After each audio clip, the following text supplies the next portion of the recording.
baik dalam makom tasawuf, tauhid, itu diperhatikan sekali, yaitu ikatan hakikat antara diri kita dengan Allah.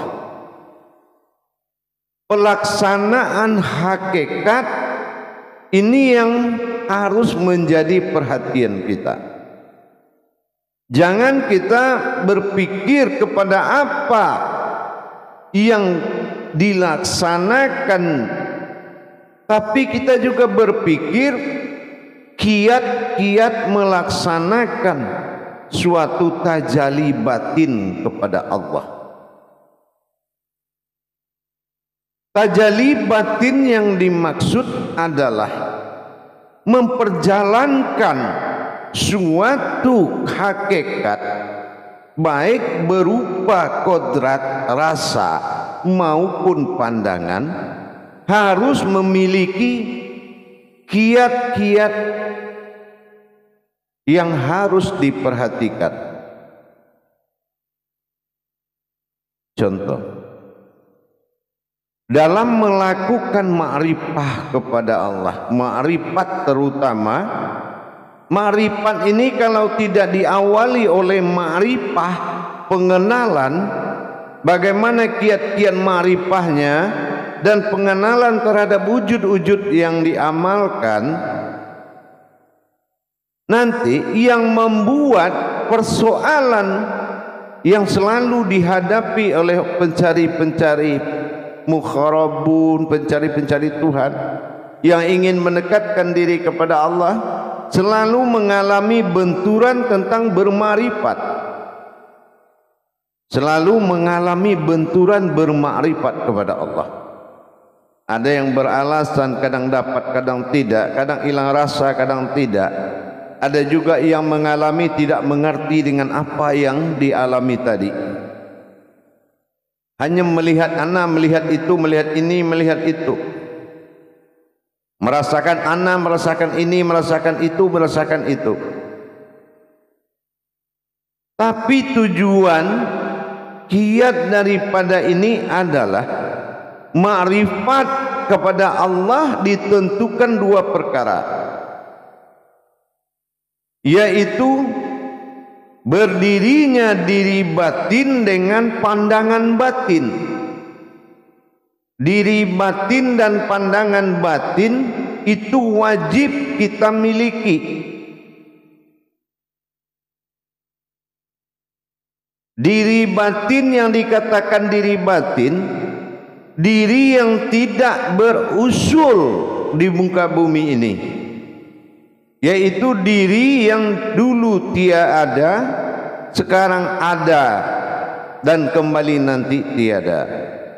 Diri hakikat yang tiada ini dengan pandangan ma'rifatnya Allah yang akan disaksikan. Jadi kalau kita mendirikan pensaksian terhadap sesuatu ma'rifat, jangan kita menjadi pelaku ma'rifat, tapi menjadilah pelaku saksi dalam ma'rifat. Artinya kita menyaksikan pandangan menuju sesuatu yang ada hanya ainul basir, hanya sebuah pandangan rahasia.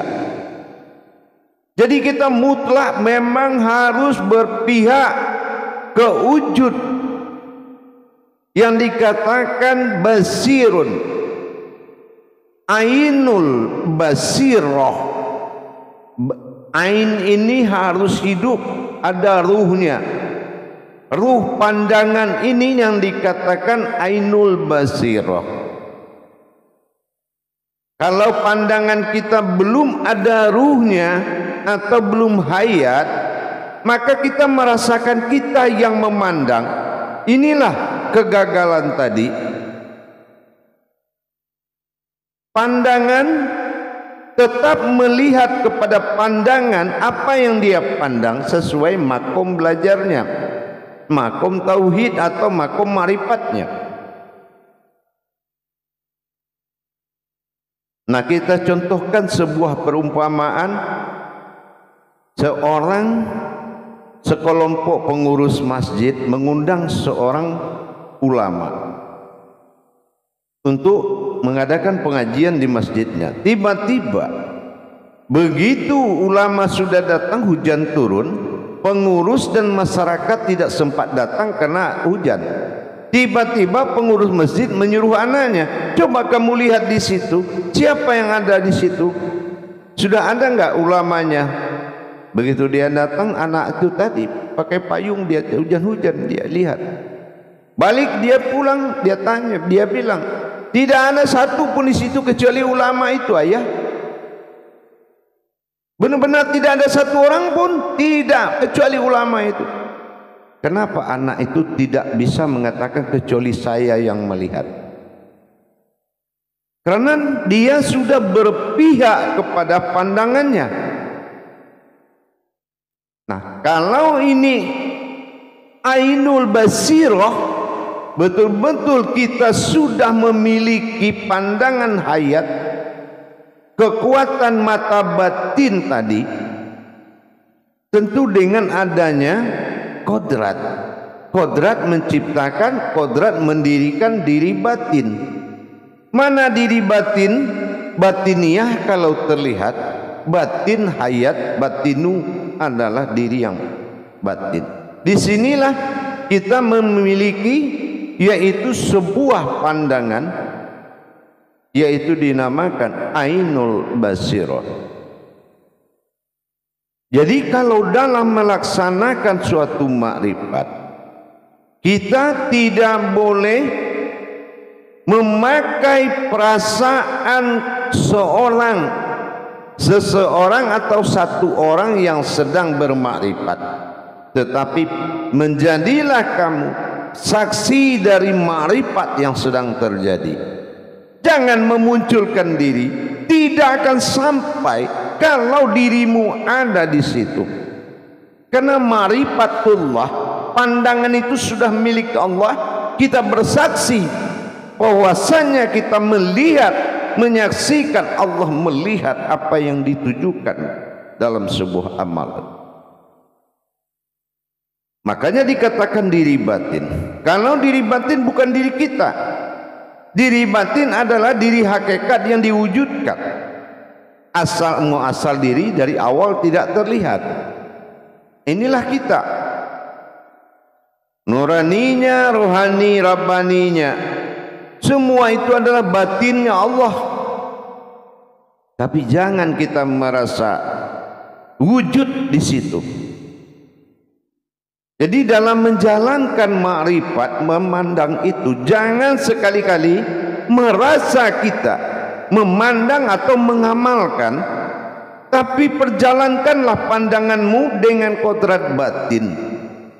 Siapa diri batin? Itu yang dikatakan diri hakikat. Dan tidak perlu juga diri hakikat itu menjadi suatu pensaksian, tetapi menjadi suatu kodrat yang berpedoman menjadi sebuah pandangan. Inilah ainul basirah di tingkat basirun. Makanya di mata kita ini ada 3 kodrat. Secara zahir syariatnya ada warna bola mata kita putih. Di bola mata putih itu ada yang hitam. Di antara putih dan hitam itu ada yang bening. Basar basirun ainul basirah. Berarti sebelum kudsi Allah atau kekuasaan Allah berupa pandangan tadi memandang kepada wujud yang mau dipandang, kita tidak akan bisa mendapatkan apa yang diharapkan dalam tajalli pandang. Jadi jangan sekali-kali kita merasa mengamalkan atau merasa menyaksikan atau merasa berbuat, tetapi yakinilah hanya dengan hakikat batin dawamu zikri, tidak ada lagi ingatan kemanusiaan, melainkan bertajalinya pandangan kepada wujud yang disaksikan. Hanya sebuah pensaksian, dan yang disaksikan adalah pandangan menuju kepada wujud yang dipandang. Hanya boleh maju, hanya pandangan. Jangan membawa diri dalam merasakan punya diri, apalagi mengaku mengamalkan dengan diri. Ini kepada hukum ma'rifatnya sudah tidak ketemu. Kalau kita merasa, jadi inilah yang selalu saya sampaikan. Bukan karena ketinggian sebuah ilmu dan bukan juga buat kerendahan sebuah paham, tetapi penyalahgunaan kodrat dalam melaksanakan suatu kodrat. Kita melaksanakan pandangan, tapi kita muncul memandang. Ini biarkan pensaksian itu dilakukan oleh pandangan, dan pandangan menyaksikan yang melihat. Berarti kita hanya menghadirkan sebuah pandangan. Karena kita merasa memandang, akhirnya kita datang merasa mampu. Kadang-kala kita merasa tidak mampu. Kenapa? Karena di situ tidak ada kalam-kalam kemanusiaan. Dalam mengamalkan ma'rifat kepada Allah, hanya kodrat Allah itulah sendiri yang bisa menghadapinya. Tentunya kalau dengan berma'rifat, bersaksi akan diri, berma'rifat akan Allah. Bagaimana Allah mengadakan berma'rifat dalam hajat kita dan bersaksi kita Allah melihat, maka dikatakan ini adalah memandang. Jadi jangan sekali-kali kita melakukan dan merasa melakukan, tapi munculkanlah sebuah pandangan batin dengan diri yang batin. Pandangan batin dengan diri batin adalah kunci ma'rifatullah. Kunci ma'rifatullah itu adalah diri batin dan pandangan batin. Kalau kita belum memahami apa yang dikatakan diri batin dan pandangan batin, maka kita akan sering mendapatkan benturan, sering mendapatkan suatu gangguan dalam menghayati dan kebingungan dalam menerjemahkan makna. Kenapa? Karena manusiawi kita itu sudah maju. Merasa kita yang mengamalkan, merasa kita yang melihat. Tapi perlihatkanlah, tatap dan lihatlah pandanganmu menuju apa yang akan kamu pandang. Meskipun ada di 7 lapis batin, kalau pandangan yang mencari dengan kodratnya, ruh dari pandangan ainul basiruh, tidak ada kesulitan oleh kodrat Allah kepada Allah. Tajalli membutuhkan pandangan dan kodrat, termasuk diri batin. Makanya sering kita sampaikan dalam pemahaman di tasawuf atau tauhid, duduk Adam beribadah Muhammad, nyata Allah pada nyawa. Duduk Adam berzikir Muhammad, nyata kalam pada nyawa. Inilah yang dikatakan rumus ma'rifatullah, yaitu berdirinya diri batin dengan pandangan batin.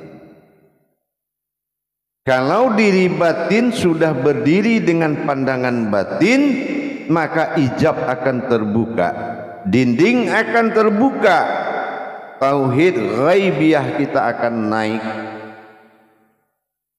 maka Allah akan buka tajalinya bagaimana kita bisa sampai. Tapi kalau kita tidak menjadi sebuah pandangan dan dengan kekuatan diri batin, pandangan batin, berarti belum masuk ke dalam konsep ketuhanan. Ini yang dikatakan batinul batin, mendirikan batin dalam batin menuju wujud batin kepada Allah. Kenapa? Karena tajalli kita dengan Allah itu adalah batin. Tajalli sirullah, tajalli Allah, baik berupa wujud, baik berupa wujud, itu diperjalankan oleh batin. Jadi untuk itu para hadirin dan jamaah para hamba Allah, mari kita tingkatkan kualitas pemahaman kodrat. Tadabbur diri kita harus ditingkatkan.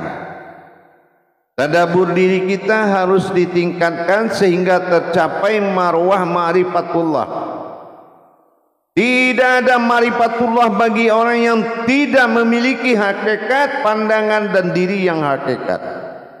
Itu yang dikatakan diri batin dan pandangan batin. Memandang dengan batin, mata batin dalam diri batin, inilah yang dikaji usul diri dulu. Mana nurani dalam dalam wakat jasad, mana zat Allah dalam tumpangan rohani, mana batin Allah dalam tumpangan hayat atau hidup atau nyawa. Dan bagaimana memunculkan bola mata ma'rifat dinamakan kabir, dan bola mata Tuhan diri disebut dengan ain, penglihatan. Kita harus hijrah dalam berkodrat.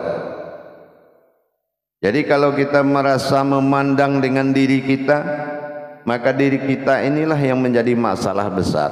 Apa masalah besarnya? Karena sudah ada kata-kata kita atau saya.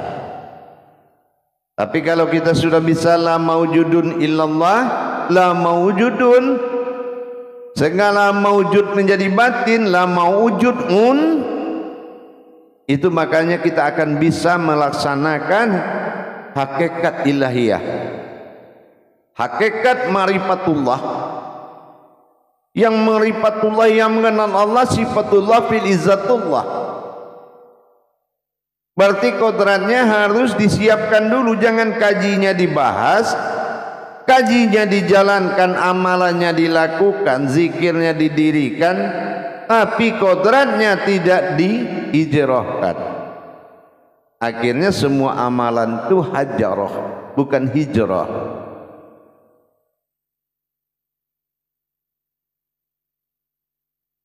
Bagaimana kita bisa mengatakan zikrullah itu nikmat kalau kita merasa berzikir? Bagaimana yang mengatakan bertemu Allah itu, bermuka syafah itu nikmat, rezeki yang besar, kalau yang bertemu itu bukan diri batin?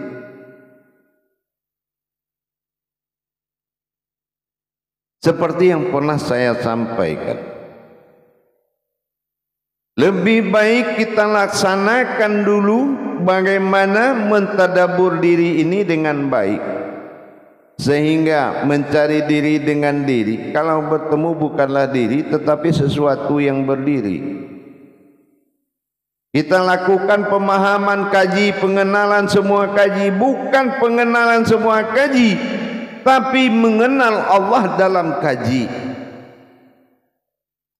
Siapa yang mengenal Allah? Disiapkanlah kodrat ma'rifatullah, yaitu kodrat batini, batinu wal batiniyah. Inilah diri batin dengan mata batin, ainul basir. Maka dikatakan absarahu wa huwa laitiful khabir. Absarahu, bagaimana bisa kita mengenal keakuan Allah. Bagaimana kita berdiri di dalam kekabirannya Allah kalau kita masih membawa pemahaman kedirian manusia, tapi kita tidak merasa sebuah diri yang dimiliki oleh Allah, tidak merasa sebuah diri yang dimiliki oleh Allah, tetapi merasa sebuah diri manusia berkapasitas umat berma'rifatullah.